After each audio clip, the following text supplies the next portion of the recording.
दूसरा सवाल हमारे सामने आता है जो कि असल में सवाल नहीं है और बिला वजह की एक बात है, लेकिन करते हैं लोग, कि हम गरीबों की मदद करें या कुर्बानी करें। तो इसके बारे में मैं आपसे दो बातें अर्ज करता हूँ कि पहली बात हमें ये समझनी चाहिए कि कुर्बानी के मकासद क्या है। तो कुर्बानी का जो असल मकसद है वो हुक्म खुदा की तामील है। यानी हजरत इब्राहिम अलैहिस्सलाम की ये सुन्नत है। हदीस शरीफ में आता है कि अल्लाह के नबी सल्लल्लाहु अलैहि वसल्लम से साहबा ने अर्ज किया कि या रसूलल्लाह, ये कुर्बानियां क्या हैं, आप फरमाएं। तो आपने फरमाया, तुम्हारे बाप हजरत इब्राहिम अलैहिस्सलाम की सुन्नत, यानी तुम्हारे जो बाप हजरत इब्राहिम अलैहिस्सलाम थे, उन्होंने अपने बेटे हजरत इस्माइल को अल्लाह की राह में कुर्बान किया था, और अल्लाह ने उनकी कुर्बानी की जगह एक मेंढा भेज दिया था और उसको कबूल फरमाया था। ये वो सुन्नत है जो जारी है, लिहाजा तुम कुर्बानी किया करो। फिर उन्होंने सवाल पूछा था, हमें सवाब क्या मिलेगा, और फिर इसके अलावा और बातें हैं।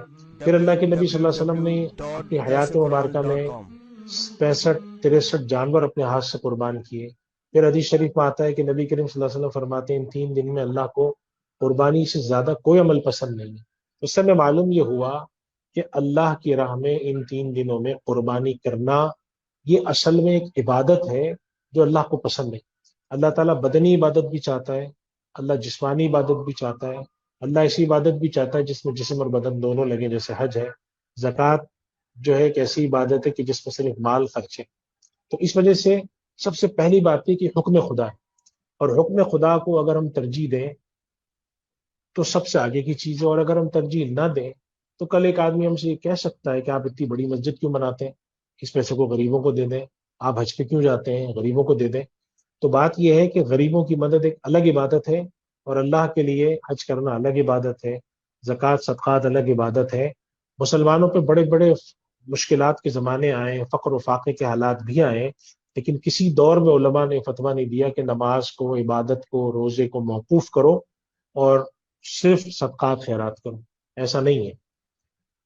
तीसरी बात, जो सबसे बड़ा धोखा दिया जाता है वो ये दिया जाता है कि कुर्बानी के बजाय अगर हम पैसा यहाँ लगा दें उसका ज्यादा फायदा है। हालांकि कुर्बानी के मौजू पर पिछले कुछ 15 साल से हमारे बहुत अच्छे बाज माहिरीन हैं जिन्होंने बाकायदा स्टेटिस्टिक्स की रोशनी में मजामीन लिखे हैं, और उन्होंने प्रूव किया है कि कुर्बानी के जो economic impact, economic effects, economic असरात हैं, वो इतने अच्छे हैं माशरी पूरे हमारे माशी निज़ाम में, कि मईशत, और इसकी खसूसियत है कि मईशत सिर्फ ऊपर नहीं घूमती। यानी बाज काम ऐसे हैं जिसके नतीजे में सिर्फ ऊपर के हिस्से की मईशत तो गर्दिश में आती, नीचे नहीं आती। यानी मिसाल के तौर पे अगर आप बहुत ज्यादा कीमती चीजों की खरीद और फरोख्त करें, जैसे गाड़ियां हैं मिसाल के तौर पे, आजकल गाड़ियों के कारोबार बड़ा अच्छा काम है, जरूरत भी है, लेकिन गाड़ियां मखसूस तबका खरीद सकता है, हर कोई नहीं खरीद सकता। तो गाड़ियों के कारोबार से एक मखसूस तबके में सर्कुलेशन ऑफ वेल्थ होती है। लेकिन कुर्बानी से तकरीबन 18-20 या इससे ज्यादा के करीब सनतें हैं जो कि सही मानों में उनके अंदर पूरी मूवमेंट होती है। साल हा साल से आपको हजार हा लोग ऐसे मिलेंगे जो पूरे साल सिर्फ जानवर पालते हैं इसलिए कि वो कुर्बान होगा। हजार हा लोग ऐसे मिलेंगे आपको जो चारे का काम करते हैं, जो कि जानवरों को काटने में जो औजार इस्तेमाल होते हैं उनका काम करते हैं। जिस तरह से छुरियां हैं, चाकू हैं, जानवरों के चारे का काम करते हैं, चटाइयों का काम करते हैं।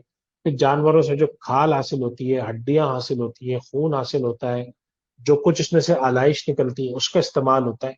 तो मेरे कहने का मकसद ये है कि अल्लाह ताला के इस हुक्म पर जब हम इबादत के तौर पे अमल करते हैं तो पहला हुक्म तो इबादत का है, उसका तो फायदा है ही है, लेकिन उसके साथ साथ एक बहुत बड़ा मुआशी पूरा एक सर्कल सर्कल हमारा चलता है, जो कि गरीब तबके में भी चलता है, अमीर में भी चलता है, और इसके अंदर दौलत नीचे से ऊपर तक फिरती है। हमारे बहुत सारे माहिरीन मईशत हैं, वो कहते हैं कि बसा औकात मुआशरे में सिर्फ आप एक तफरीही इवेंट करें ताकि सर्कुलेशन ऑफ वेल्थ हो। तो मेरा कहना यह है कि जो हजरात ये जरा सा तासुर देते हैं कि अगर हम यहाँ की गरीबों छोड़ के मदद गरीबों में चले जाएं, तो सवाल है कि किन गरीबों में जाएं।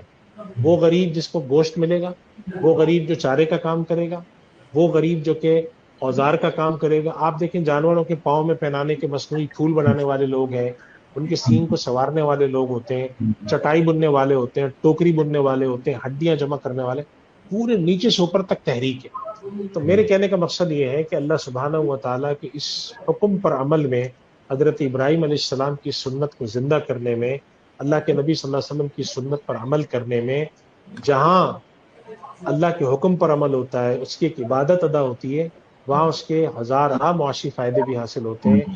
اور پھر اس کے ساتھ ساتھ غریبوں کو، بہت سے غریب ایسے ہیں جن کو گوشت پہنچتا ہے، بہت سے مستحقین ایسے ہیں کہ جن تک ایسی چیزیں پہنچ جاتی ہیں جو سالہ نہیں پہنچتی۔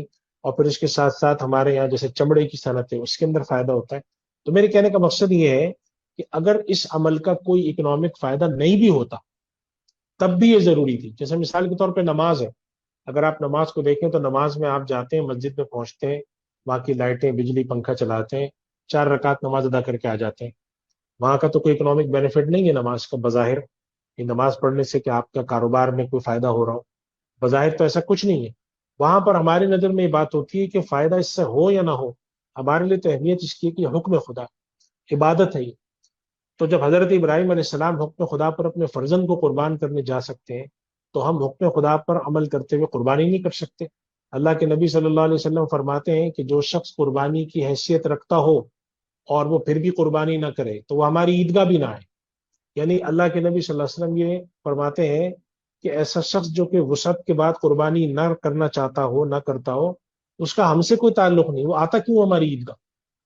تو عبادت سب سے بڑی فوقیت اور اہمیت رکھتی ہے۔ عبادت کو عبادت سمجھ کے کرنا چاہیے، نفع نقصان کے بغیر۔ لیکن میں اس کے ساتھ ساتھ عرض کر رہا ہوں کہ عبادت کے ساتھ ساتھ اس کے معاشی فائدے کتنے ہیں، معاشی افادیت اس میں کتنی ہے۔ جو لوگ یہ دھوکہ دیتے ہیں کہ ہمیں یہ چاہیے کہ ہم اس کو غریبوں پہ خرچ کریں، وہ لوگ کسی چیز کے بارے میں یہ نہیں کہتے کہ ہم اپنے فریج بند کر دیں، بڑے بڑے ایئر کنڈیشنر خریدنا بند کر دیں، اپنی گاڑیاں خریدنا بند کر دیں، تعیش کی زندگی کم کر دیں اور ہم غریبوں کی مدد کریں۔ ایسا کوئی نہیں کہتا۔ صرف تان یہاں پہ آ کے صرف اس لیے ٹوٹتی ہے کہ ایسے لوگوں کی نظر میں خدا تعالیٰ کا کوئی حق نہیں ہے، اللہ تعالیٰ کا بندوں کے ساتھ کوئی تعلق نہیں ہے۔ حقیقت تو یہ ہے کہ خدا کسی چیز کا محتاج نہیں ہے۔ اللہ تعالیٰ نے قرآن کریم میں جگہ جگہ اس بات کا اظہار فرمایا ہے، ومن کفر فإن اللہ غنی عن العالمین، کہہ کر کہ اللہ تو بے نیاز ہے، لیکن خدا یہ دیکھتا ہے کہ حکم جس چیز کا اس پہ عمل ہو رہا ہے یا نہیں ہو رہا۔